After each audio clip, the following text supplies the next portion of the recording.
আপনার ওয়েবসাইটে কাস্টমার আসতেছে, আপনার পণ্য বা সার্ভিস দেখতেছে, এমনকি কার্ডে পর্যন্ত অ্যাড করতেছে, কিন্তু শেষ মুহূর্তে একটুর জন্য পণ্য বা সার্ভিসটি কেনার সিদ্ধান্ত নিচ্ছে না।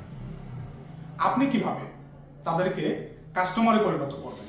ভাবুন, আপনি একটি অনলাইন স্টোর চালাচ্ছেন, আপনার ওয়েবসাইটে একজন ভিজিটর আসলো, আপনার পণ্য বা সার্ভিসটি দেখলো, এমনকি কার্ডে পর্যন্ত অ্যাড করলো, কিন্তু শেষ মুহূর্তে কোনো কারণে সে পণ্যটা না কিনে চলে গেল।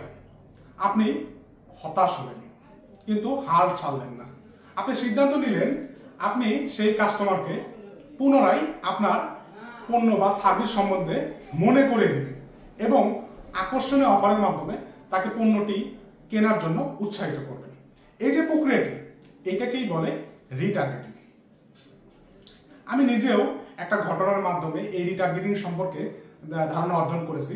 আজকে আমি রিটার্গেটিং সম্বন্ধে বেসিক কিছু টার্ম নিয়ে আলোচনা করব, যা আপনাকে রিটার্গেটিং ক্যাম্পেইন চালাতে সাহায্য করবে। সো চলুন শুরু করা যাক।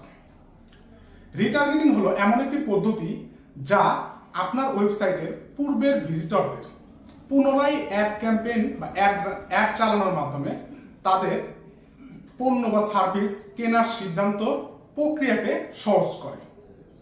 পরিসংখ্যান থেকে দেখা গেছে 98% কাস্টমার প্রথমবার কেনাকাটা করে না।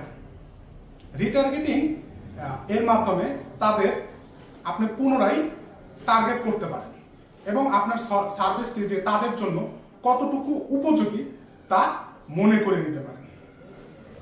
গুগল, ফেসবুক, লিঙ্কডইন এর মতো প্ল্যাটফর্মগুলো রিটার্গেটিং এর জন্য খুবই জনপ্রিয়। ফেসবুকে পিক্সেল ব্যবহার করে কাস্টম অডিয়েন্স তৈরি করা যায়। কাস্টম অডিয়েন্স হলো ভিজিটরদের এমন একটি গ্রুপ বা লিস্ট যা আপনার ওয়েবসাইটে এসেছে বা কোনো না কোনো ভাবে আপনার সাথে ইন্টারঅ্যাকশন করেছে। রিটার্গেটিং এর জন্য এই কাস্টম অডিয়েন্সটা ব্যবহার করা যায়। সো এই ছিল রিটার্গেটিং এর উপর বেসিক ধারণা। পরবর্তীতে আমরা রিয়েল টাইম রিটার্গেটিং এর সেটআপ করা শিখবো। তার জন্য ভিডিওটি লাইক ও শেয়ার করুন এবং অবশ্যই আমার চ্যানেলটি সাবস্ক্রাইব করতে ভুলবেন না।